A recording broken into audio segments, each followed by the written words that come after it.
Должна сразу сделать оговорку. Понимаете, это роман, а вовсе не биографическая книжка.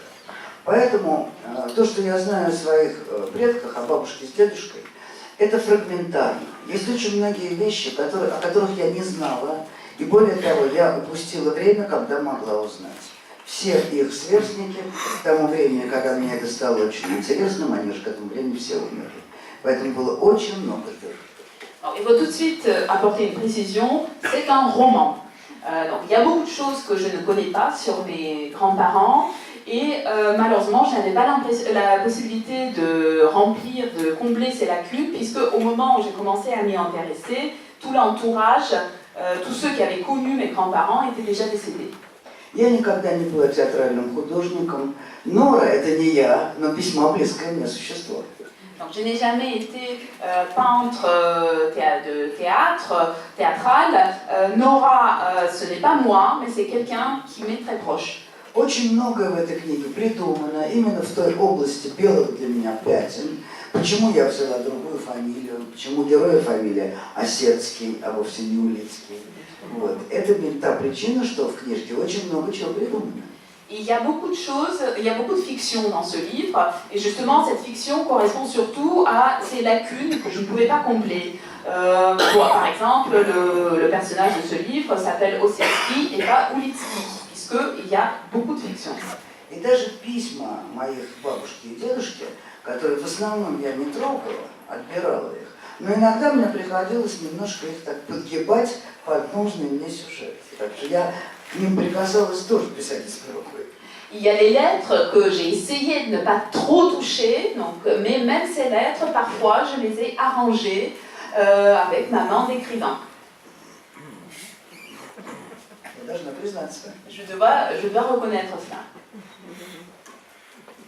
Donc vous n'avez jamais monté Macbeth, alors pas le roi d'Écosse, mais Lady Macbeth. J'y ai cru, moi, en lisant ce livre. J'y ai vraiment. Я очень рада, что вы поверили. Je suis très contente. На самом деле я 3 года работала в театре. Я работала в театре в должности заведующей литературной части. Il faut dire que j'ai travaillé pendant 3 ans au théâtre. J'ai été responsable du répertoire. Да. Поэтому там действительно есть пару спектаклей, в которых я принимала участие. Donc, dans ce livre, il y a quelques spectacles auxquels j'ai effectivement participé pour de vrai. Вот. Но кроме того, у меня огромное количество друзей, близких и любимых, которые работают в театре. И, в общем, у меня в руках был большой материал. Par ailleurs, j'ai beaucoup d'amis, beaucoup de proches qui travaillent au théâtre, et donc je disposais d'un matériau très riche sur ces А кое-что я придумала, как я бы поставила что-то, скажем, какую-то известную пьесу, и поэтому, если вы попались на мой обман, то это делает мне честь. Il y a aussi des choses que j'ai inventées. Par exemple, je me suis dit, mais qu'est-ce que moi j'aurais fait si j'avais à mettre en scène telle ou telle pièce. Et donc, si vous m'avez cru, c'est tout à mon honneur. Alors, vous commencez votre livre en citant Nabokov. L'ombre, la continuation de l'existence, à l'horizon de la page, s'ébauche comme les brumes d'un futur matin, et la phrase n'a pas de fin. C'est bien vous, Людмила, qui l'avez choisi, cette phrase. Да, вы знаете, да, конечно. Дело в том, что у меня отношения с писателями всю жизнь, с самого раннего детства, складываются по типу любовного романа. Я влюбляюсь, я читаю только этого автора, потом либо он у меня остается на всю жизнь, либо так я через него prохожу и переживаю, проживаю дальше. Je peux dire que depuis tout, oui c'est bien moi qui ai choisi, et depuis toujours je lis comme je vis des romances, c'est-à-dire que je découvre un auteur, j'en tombe amoureuse, je lis tout ce qu'il a écrit, et puis après, soit il reste dans ma vie, soit non.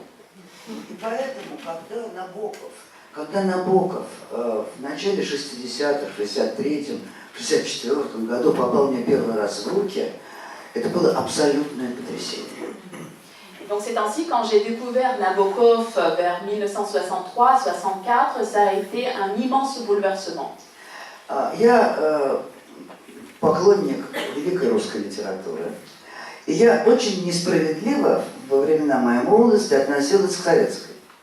Moi, je suis une grande admiratrice de la grande littérature russe du 19e. Et quand j'ai été jeune, j'ai été souvent injuste par rapport à la littérature soviétique. Русского авангарда мы не очень тогда не очень знали, вот, и поэтому я высокомерно и как человек малообразованный говорила: уберите от меня эту советскую литературу, я читаю русскую классику. Это неправильно, но так я держалась. À l'époque, on connaissait très peu l'avant-garde russe, l'avant-garde littéraire, et donc, étant finalement quelqu'un de peu cultivé, je disais par rapport à la littérature soviétique, ça je ne veux même pas y toucher, je suis fidèle aux grands classiques de la littérature russe. И тут появляется Набоков, который не относится к русской классике, но тем не менее это абсолютно ошеломляющее событие в моей жизни. И поэтому был период, когда я читала только Набокова, и ничего другого меня не интересовало. Он прошел. Et là, je découvre Nabokov, qui ne fait pas partie de la littérature classique russe, mais il ne fait pas non plus partie de la littérature soviétique. Et c'est ainsi que je me mets à lire tout de Nabokov. Bon, c'est une période qui a duré et puis qui a terminé un jour. Сегодня я к нему отношусь более трезво. Aujourd'hui, je le perçois de façon beaucoup plus lucide. Vous avez un autre point commun avec Nabokov, c'est pas celui d'écrire ni d'être russe, c'est à propos de petites choses qui volent. J'ai découvert ça il y a quelques heures. Nabokov était aussi un entomologiste, un chasseur de papillons, qui avait, je crois, répertorié plus de 4300 espèces, variétés, spécimens. Et vous, je sais qu'il y a une période de votre vie, vous étiez aussi entouré de petites bêtes qui volent, de mouches. Mais ça, c'était peut-être pour des travaux en laboratoire lorsque vous étiez généticienne. Да, конечно. Дело в том, что я была генетиком, и мне очень повезло, потому что я была в той группе генетиков, которая была первая настоящая классическая генетика после многих лет лысенковского такого засилия в биологии, когда, собственно говоря, генетика на самом деле была под запретом, как кибернетика, ну, в общем, ужасная лженаука называлась. En fait, effectivement, j'étais spécialiste de génétique et j'ai eu beaucoup de chance puisque j'ai appartenu à cette première génération de généticiens russes après toute une période où la génétique a été complètement interdite au même titre que, par exemple, l'informatique. И дрозофила меланогастер, маленькая плодовая мушка, действительно классический объект генетики, и я с ними работала. Et donc, effectivement, j'ai beaucoup travaillé avec ces mouches drosophiles qui sont un objet classique de la biologie et de la génétique. Вот. И если бы я сегодня должна была выбирать себе заново профессию, я бы снова выбрала в генетике. Et si aujourd'hui j'avais à choisir à nouveau mon métier, j'aurais à nouveau choisi la génétique. Bien. Quel est selon vous, Ludmila, l'auteur russe qui a marqué le XXe siècle, ou qui vous a marqué? La question est peut-être un peu difficile. Нет, ну, про меня так определенно Набоков. Это было потрясение просто для меня. Pour moi, ça a été clairement Nabokov, ça a été un vrai bouleversement.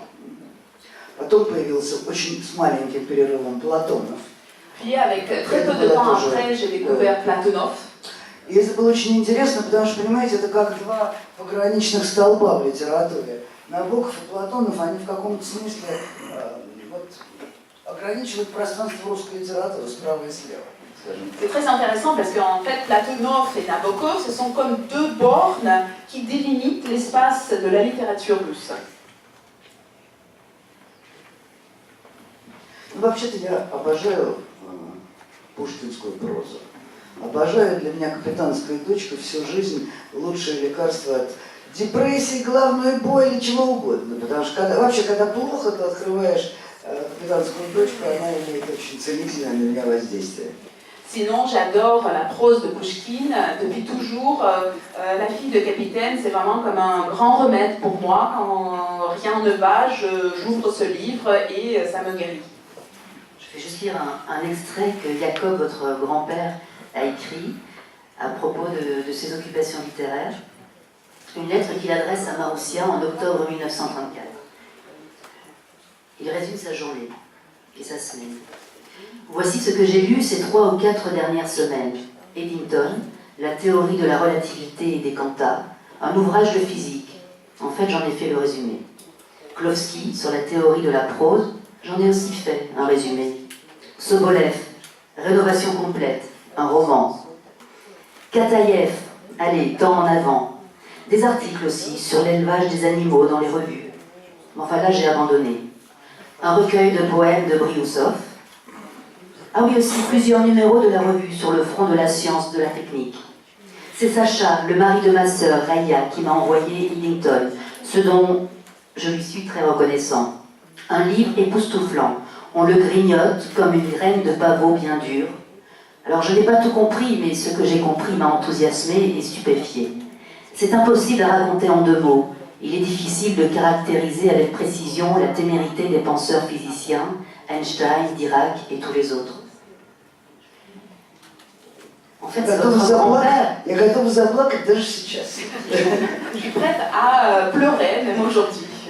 Потрясающий дед. Vous tenez ça de votre grand-père. Formidable grand-père, n'est-ce pas? Oui. Les gènes sont bien là. Ну, будем надеяться, что они пойдут дальше, туда и внукам, правнукам. Espérons que ces gènes continuent et seront transmis aux enfants, aux petits-enfants, aux autres. Alors, juste encore une petite lecture à propos justement de l'ADN, des molécules, des atomes.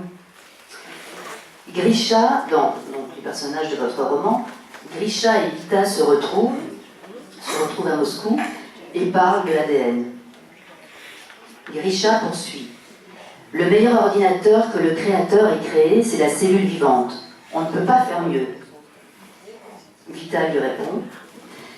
Il existe à présent des ordinateurs qui apprennent tout seuls et ils le font bien plus vite qu'un être humain. L'esprit humain a beaucoup plus de limites qu'un ordinateur. Et Grisha rajoute, après avoir bu tout de même une bouteille de vodka, tu ne comprends pas le plus important, Vita. Tu m'excuseras, mais tu es un technicien. N'importe quel texte est une forme d'existence de l'information.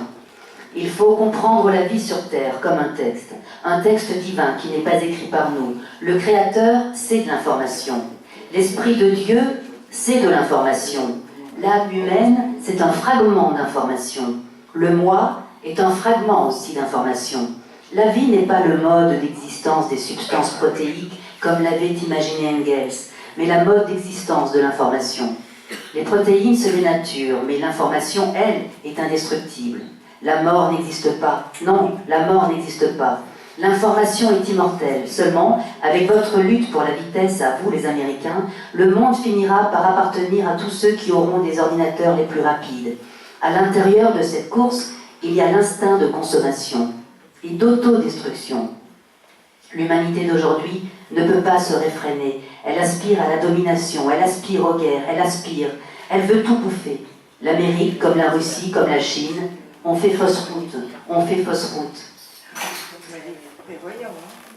Alors, Ludmila, qu'est-ce qui va faire qu'on ne fera pas fausse route, d'après vous?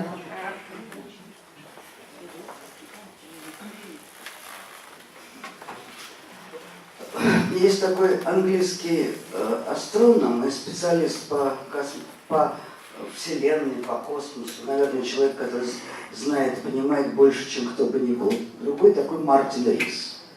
Il y a un astrophysicien anglais qui connaît peut-être plus que qui que ce soit sur l'espace, sur les étoiles, c'est Martin Rees.